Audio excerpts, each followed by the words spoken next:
Today's word of the day is overmatch, a word that is often used in defense and Pentagon buzzword circles, but often misunderstood and misused. So let's figure out what actually overmatch is and why it's important. So overmatch is fundamentally, I think the best definition is when one system can willfully and without prejudice or luck defeat another system. It is a complete imbalance of capability where one side has just such a marked increase of capability that the other side either has to change or abandon their tactics and equipment in order to compete, or just choose not to compete because the disparity is so great. So great examples is, American night vision in Global War on Terror. The Western forces, coalition forces, completely owned the night, so much to the extent that the enemies just refused to fight at night. They completely abandoned the night. If you have a stealth aircraft that cannot be detected by any enemy systems, then you can definitely have an overmatch in that sphere.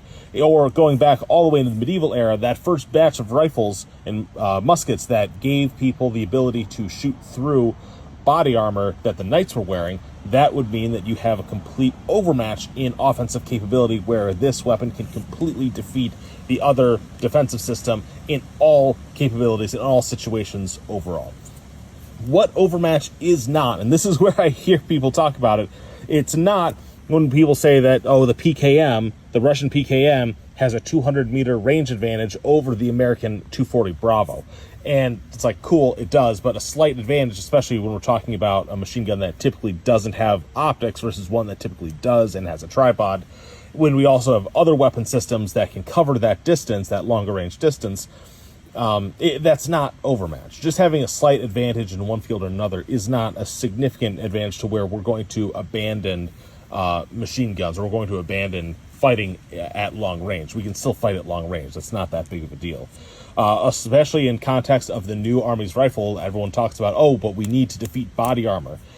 Cool. I have yet to see real specs saying that they can universally defeat level 4 body armor at extreme ranges. So if we're saying, we need to be able to push out farther distances, but also we have to defeat body armor, being able to defeat body armor at close range, like under 300 meters, is cool, but that doesn't necessarily mean you have overmatch over body armor. The body armor is still going to be important on the battlefield, and the enemy is not going to be abandoning body armor just because we have a slight advantage in being able to penetrate that.